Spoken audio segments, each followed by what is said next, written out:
What if your camera didn't just sit there pointing at you, but intelligently followed you and framed you, letting the video you capture move with you?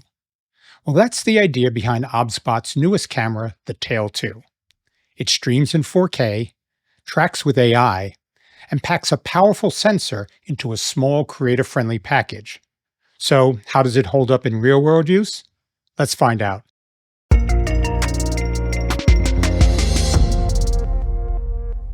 First, a quick heads up. OBSBOT did send me the Tail2 to review. That said, this video is not sponsored, and OBSBOT had no editorial input or control. Everything I'm sharing here is based on my own experience using the camera. Let's start by looking at the physical side of the Tail2. It's compact and lightweight, just under 7 inches tall and about 3.5 inches wide. It has a square base, which makes it easy to place on a desk or mount on a small tripod.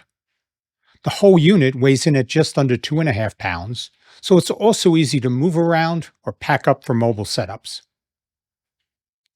Now, if we look at the back of the unit, the Tail2 has a solid set of ports that make it easy to fit into different production setups. There's a full-size HDMI 2.0 port that supports up to 4K at 60 frames per second.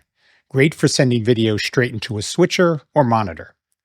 And next to that is a 3G SDI output, which is ideal for more professional workflows. There's also an Ethernet port, which you can use for control or streaming video over the network. It supports NDI HX3 as well, but that does require a separate $99 US license. To the right side, there are two USB-C ports, one for power and one for data. When plugged into a computer over USB, the Tail2 can operate as a high-end webcam. On the left side are two 3.5mm audio jacks for mic in and line in. And at the bottom here are RS-232 jacks for serial control of the camera using a PTZ controller. Finally, there's a micro SD card slot on the side to store your on-camera recordings. One of the things I really appreciate about the Tail2 is that it's fully portable, thanks to its built-in battery. On a full charge, you can expect up to 5 hours of runtime. And that should be plenty for most use cases, letting you record a presentation, cover an event, or live stream without being tethered to a wall. Charging the Tail2 is simple since it uses a standard USB-C connection. There's a dedicated power port on the back, and you can charge it with either an adapter or USB-C power bank. The battery in the Tail2 is built in, so you can't swap it out. But with the 5-hour runtime, the ability to charge while shooting, and the ability to run it off of power over Ethernet, there aren't many real-world scenarios where powering the camera would be a problem. Internally, the Tail2 uses a 1/1.5-inch CMOS sensor, and that's a step up from what I usually see in similar-sized cameras. It captures up to UHD 4K, and it's paired with a relatively bright f1.8 lens. The lens system itself has 12 discrete elements and supports up to 5x optical zoom and up to 12x hybrid zoom. Now that gives you the flexibility to handle both wide and close-up shots without a significant loss in image quality. Autofocus on the Tail2 is fast and very reliable. Based on our testing, it handles subject changes well, quickly adjusting focus when people move closer or further from the camera. When shooting in 4K, sharpness holds up well through the optical zoom range, but once I go beyond 5x and into the digital zoom range, the image definitely gets softer. When shooting at 1080p, the drop in detail is more noticeable, especially in fine textures like hair or facial features. Evaluating a camera's low-light performance helps us understand how effective it can be in real-world applications. For low-light testing of the Tail2, I bounced a 7.5-watt LED light off the ceiling and recorded video at ISO settings of 100, 200, 400, 800, 1600, and 3200. At the lower ISO levels, the image is just too dark to be usable. At ISO 1600 and 3200, the exposure is still a bit dark, but the image is definitely usable and surprisingly clean, with very little grain. For a sensor this size, it performed better than I expected. One of the Tail2's standout features is its AI-based auto tracking. For this test, our technical director Joe stepped in as our subject. I selected him in the OBSBOT Start app, and then the camera locked on and tracked him smoothly as he moved side to side. I then adjusted the tracking speed to see how that affected responsiveness. At slower speeds, the camera followed Joe but at a more leisurely pace, catching up to reframe him once he stopped moving. When I bumped up the tracking speed, it felt more immediate and responsive, ideal for capturing more fast-paced action. The Tail2 also lets you limit tracking to just the vertical or horizontal plane. To test this, I locked the pan axis so the camera only tracks vertical movement. And as you can see, when Joe squats or stands up, the camera follows him, but ignores his left to right motions. I then switched, locking the tilt axis this time, and as expected, it follows Joe's movement side to side, but doesn't track any vertical movement. So the Tail2 does a solid job tracking people, but its built-in tracking can handle more than that: objects, groups of people, and even animals. So let's start by seeing how well the Tail2 can track an object. For this test, we used a large green tennis ball. I placed it in the frame, had Joe walk in, pick it up, move it around, and then put it back down and walk away.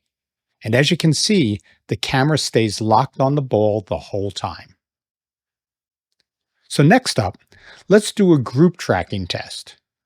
Joe and I are both in frame, and I selected us as a group in the Start app. When Joe moves away from me, the camera reframes to keep both of us in the shot. And when I move closer to him, it adjusts and recenters us. Finally, let's see how well the Tail2 handles animal tracking. For this test, our French Bulldog Bucket volunteered to be our subject. After selecting him in the app, the camera locks on and follows him. And it does a great job tracking him as he runs across the yard looking to play, even with his quick and unpredictable movements. In every case we tested, the Tail2's tracking was accurate and responsive. To wrap things up with auto tracking, I wanted to demonstrate a couple of capabilities that I think are worth highlighting here. First, the Tail2 can continue tracking a person even if they're obscured by things in front of them.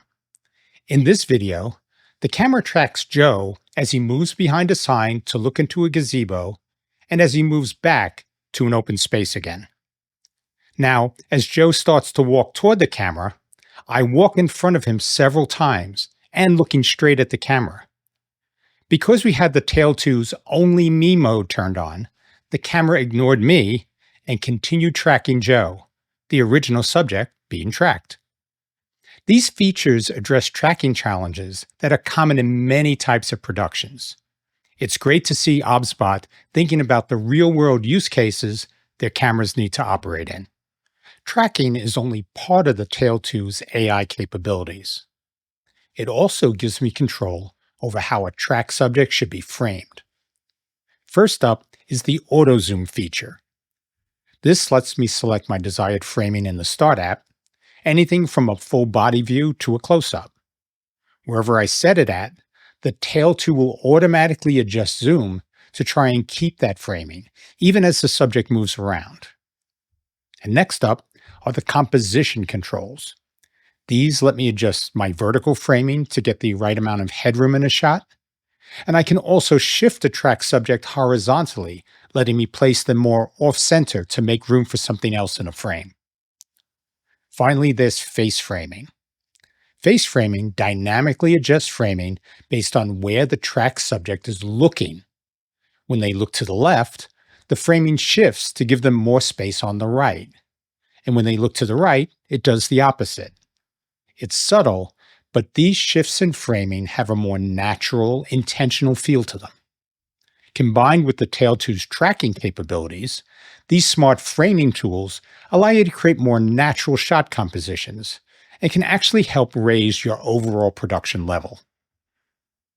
Another thing that makes the Tail2 different is what OBSBOT calls PTZR mode. In addition to supporting traditional pan, tilt, and zoom movements, the Tail2 can also rotate its sensor. This allows you to use the camera in both landscape and portrait mode productions. Here's a look at how that works. As the camera switches to portrait mode, you can see the lens assembly physically rotate, and the app interface flips to match. Now, once in portrait mode, everything still works as expected. Tracking is smooth, and auto framing is still available. And that makes the Tail2 a solid choice for more highly produced content being shot for Instagram, YouTube Shorts, TikTok, or even portrait-based live streams. Being able to shoot vertically without losing tracking or framing tools really sets the Tail2 apart. The rotating sensor on the Tail2 is mounted on an internal gimbal that can self-level. At its most basic, this means that even if you set your Tail2 up on an uneven surface, the sensor will compensate and the video you shoot will be level. But this leveling mechanism in the Tail2 can stabilize your video even with some insane degrees of motion. In the top video, you can see the image captured by the Tail2. It looks relatively smooth. But if you look at the bottom image, you can see what I was actually doing with the camera as the top video was shot. This is really impressive. So portrait mode is great if you're creating for vertical platforms, but the Tail2 fits a lot of other workflows as well. It's ideal for any solo creator who needs to move around on camera and still stay framed. It's also great for remote contributors like guest speakers or panelists. They can get a clean, well-framed feed from the Tail2 with minimal setup. The object tracking also makes it a great tool for demo videos or product reviews, especially when the focus isn't on the talent, but rather on what they're holding. And because it has a built-in battery that lasts up to 5 hours, and the ability to record video locally, it's a great fit for anyone needing to stream or record untethered at a remote location. If you want hands-free tracking, flexible framing, and something that's simple but still delivers a polished look, the Tail2 covers a lot of ground. While the Tail2 offers many powerful features, it also has a few limitations to keep in mind. First, while 4K image quality is strong, you do see a drop in sharpness once you go beyond that 5x optical zoom range. We also saw that when shooting at 1080p, the loss in detail becomes more noticeable, especially with hair and fine textures. And while this is more of a nitpick, the Tail2 doesn't have a built-in mic. If you want to bring audio into the camera, even to use as reference audio, there's no quick and dirty way to do it. You'll need to connect an external microphone to the available mic or line-in ports to record audio locally. Overall, I've been really impressed with the Tail2. The image quality looks great, the color matches surprisingly well with my Sony gear, and the AI-powered tracking and framing features work just the way I'd hoped they would. At the time of this recording, the Tail2 is listed for $1,199 US, and the optional NDI license is another $99. Based on everything I've tested, the Tail2 really stands out as an excellent value for money compared to other cameras at this price point. If you're a solo creator, a remote presenter, or simply need a smart camera that can follow your on-screen movements, the OBSBOT Tail2 could be your key to unlocking more dynamic and engaging content. Definitely take a closer look.